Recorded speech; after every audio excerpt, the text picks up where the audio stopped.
This is going to be a lot of fun because we are going to watch Brittany get fired from her sales job at Cloudflare. Today is her last day of employment and she has recorded the "you're getting laid off" procedure.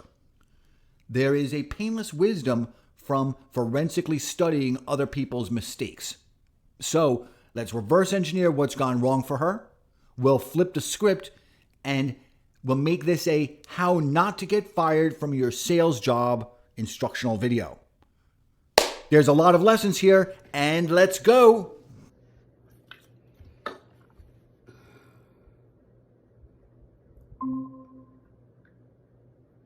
Hey, Brittany.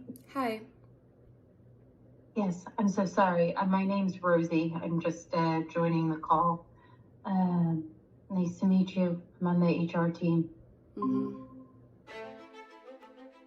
In the opening sequence, Brittany has positioned the camera so that it observes her body, her posture, her gestures, her facial expressions, all so that we, as the viewer, become entangled in her internal life. This is the simulacra of a sale. Brittany has shaped her environment to influence the viewer to be her consumer.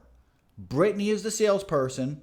The product being sold is that Brittany has been victimized by a cruel megacorp.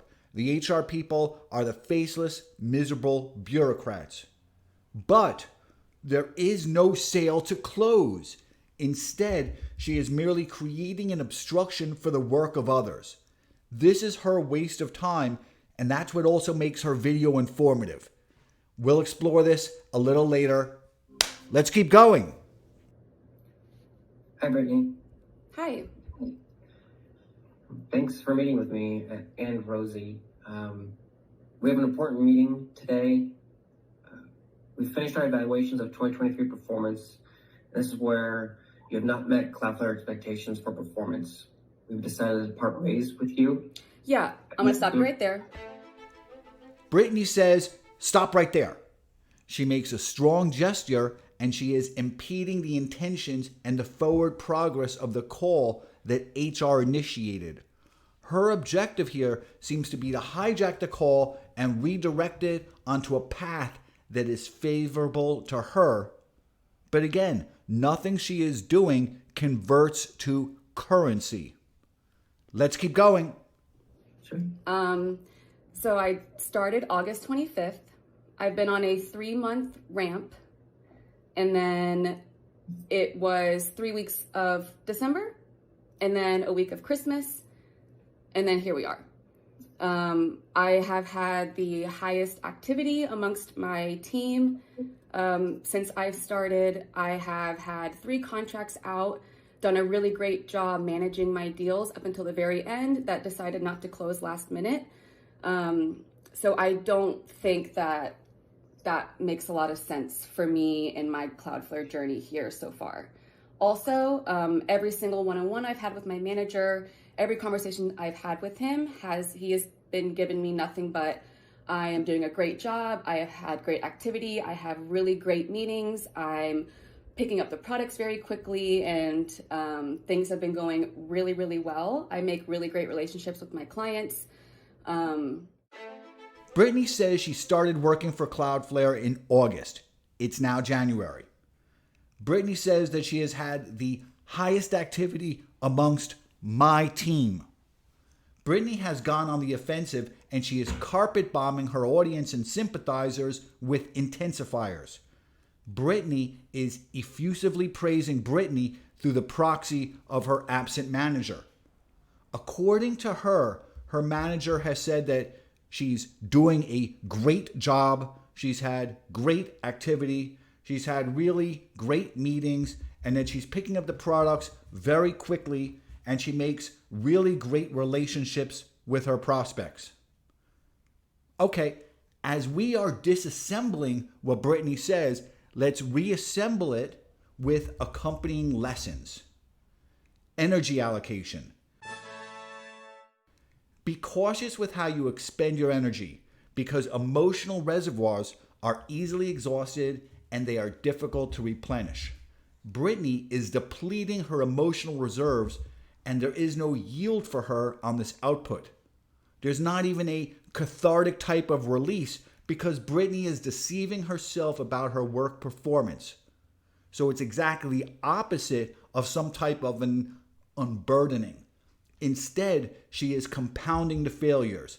She lost her job and she is losing the energy she needs for her own resiliency. Always thank your boss for giving you the job.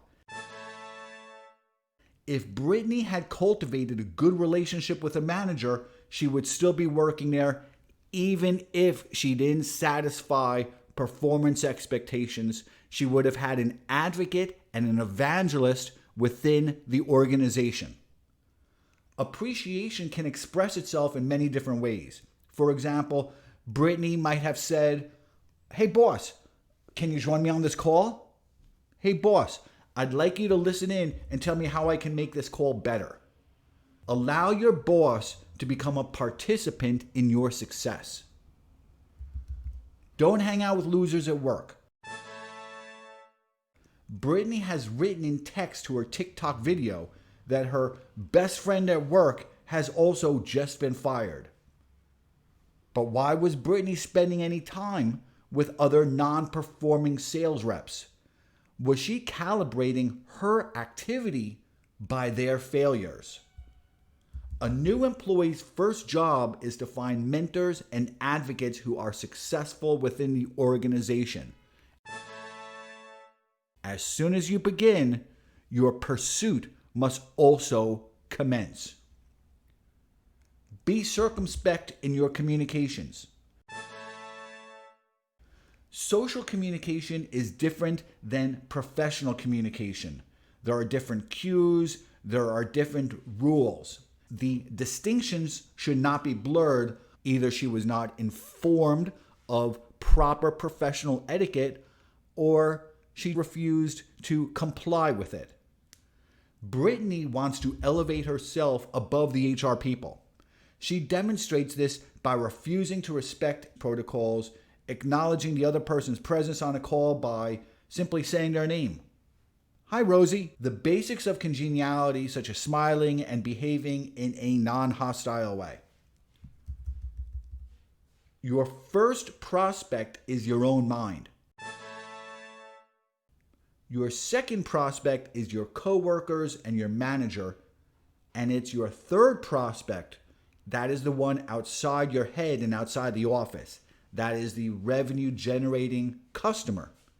So, activity. Never benchmark yourself by activity because that provokes self-deception. A company uses activity as a metric because they have their own type of sales actuarial table.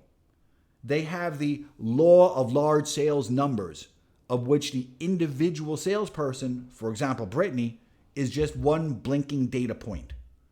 For the company, qualifying and quantifying activity as it moves through the funnels is imperative, and they will put in a bunch of training and processes to make sure it's all captured in their system. But for Brittany, this is a bad metric for her to observe her own productivity. Brittany should be looking at other diagnostics, such as how many calls does it take to book a high-quality appointment with a decision maker at an ideal prospect profile company. This is information that the company's performance expectations doesn't interrogate. Instead, they rely on the local sales manager to do an inspection of the individual producer's sales funnel. And this is another reason that Brittany has failed. Her manager was not a raving fan of Brittany. Here's a crazy question and a crazy example. What is the purpose of this simulacrum of a sales call that Brittany has recorded? Well, Brittany has been active on this employment termination call, but none of what she has done has been productive.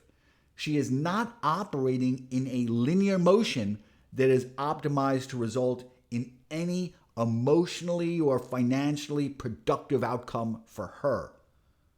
So what is the ideal outcome for this call for Brittany And for HR, how can we make a sale? Well, she can just abide and be fired. I suppose that's one way, and just accomplish it and get it over with and move on. But if she wants to make a sale, if it's something that burns within her, as it does with many salespeople, there is still a sale that she can make. And yet she doesn't see it. And that's because she's a bad salesperson.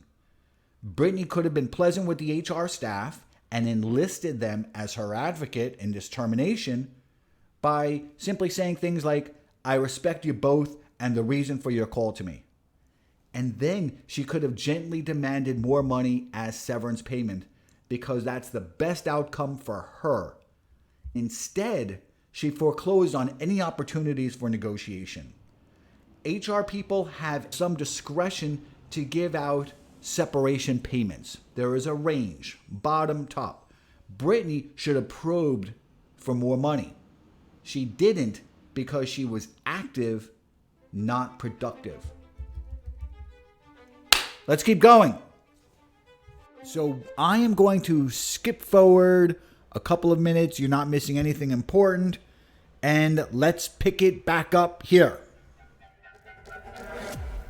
Extremely hard. I just knew that this meeting was coming after knowing what's been happening with my peers and how extremely frustrated and upset everyone is. I know you guys must not be able to understand that given in the positions that you are in, and it must be very easy for you to just have these little 10-minute, 15-minute meetings, tell someone that they're fired, completely wreck their whole life, and then that's it with no explanation. That's extremely traumatizing for people, if you can imagine that. And I don't think that this is, it's just very, very shocking. Very, very shocking. I have really given my whole energy and life over the last 4 months to this job. We are about to end. It's unbelievable. Here we go. And to be let go for no reason is like a huge slap in the face from a company that I really wanted to believe in.